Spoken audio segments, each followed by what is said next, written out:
అలాగే జగన్మోహన్ రెడ్డి గారి గురించి మాట్లాడుతూ జగన్మోహన్ రెడ్డి గారు బాబాయిని చంపించిన వ్యక్తి అని మాట్లాడినావు నువ్వు నిన్న. బాగా ఒకసారి పిన్ చేసుకొని చూసుకో ఒకసారి.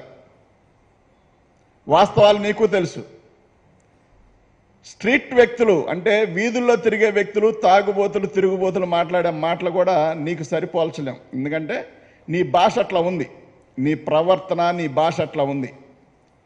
ఆల్రెడీ కేసు నడుస్తూ ఉంది. ఎవరు దొంగలో నీకు తెలుసు.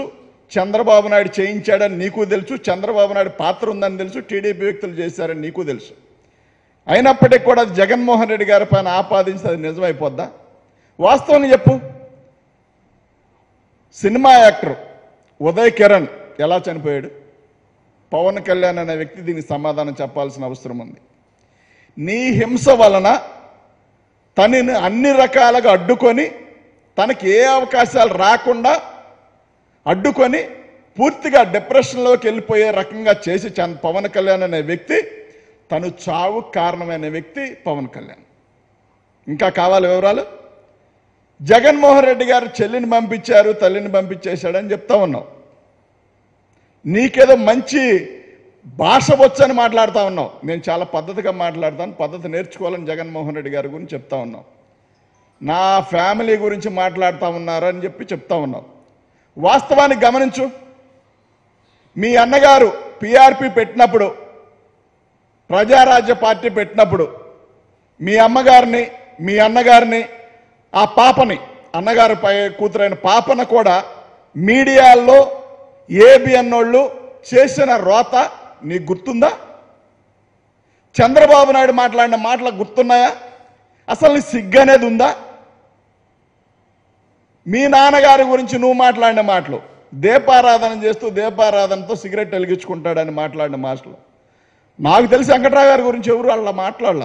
ఆయన గురించి అంత అసలు బ్యాడ్ అనేది లేదు నాకు తెలిసిన దాంట్లో. కానీ నీ సొంత ప్రయోజనాల కోసం మీ అన్నని తప్పుగా చిత్రీకరించుతావు, అవసరమైతే ఫ్యామిలీని తప్పుడుగా చిత్రీకరించుకుంటావు. ఎదటివాడు ఎవడైనా తప్పుడోడే అనుకునే భావం నీలో కనిపిస్తూ ఉంది. నిత్యం కనిపించలా నీకు పవన్ కళ్యాణ్? నీ అభిమానులను తాకట్టు పెట్టావు.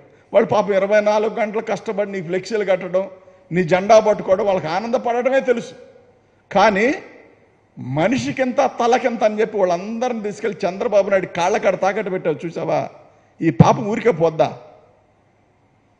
ఏనాడు నీ అమ్మాయిని నీ దగ్గర నుంచి రూపాయి ఆశించలా. వాళ్ళు సొంతంగానే కూలి చేసుకున్నా, ఏం చేసుకున్నా పాపం నేను సొంతంగానే జెండాలు మోస్తారు, సొంతంగానే ఫ్లెక్సీలు కట్టుకుంటారు. వాళ్ళ చెమట అంటే వాళ్ళ స్వేదరంధ్రాల నుంచి కారిన చెమటను నువ్వు అమ్ముకుంటున్నావు చూడు చంద్రబాబు నాయుడికి. ఇదే నీచం అంటే. దీన్ని నీచం అంటారు. దీన్ని నీచం అంటారు. తాడేపల్లి కోటని ప్యాలెస్ని బద్దలు కొడతా అని చెప్పి, అంటే నువ్వు బద్దలు కొడతావంటే చూస్తూ ఉంటారా? ఇక్కడున్న పోలీసులు తీసుకెళ్ళి అక్కడ ఏలాడదీస్తారు. ఆ కోట చివరిన ఒక స్తంభంలాగా ఉంది జగన్ గారి ఇంటి పక్కన, దానికి ఏలాడదీస్తారు. గుర్తుపెట్టుకో, ఒకసారి వెళ్ళి చూడు. ఇప్పుడు ఆపరేషన్ లేకుండానే మోకాళ్లకు ప్లాస్మా ట్రీట్మెంట్. మీ ఆర్థోపెడిక్ సమస్యలన్నిటికీ రోబోటిక్ టెక్నాలజీ ద్వారా తక్కువ ఖర్చుతో శాశ్వత పరిష్కారం. Free consultation. ప్రతి ట్రీట్మెంట్ పై 20% డిస్కౌంట్. ఈ ఆఫర్ కొద్ది రోజులు మాత్రమే. త్వరపడండి. V9 hospitals 9281465842.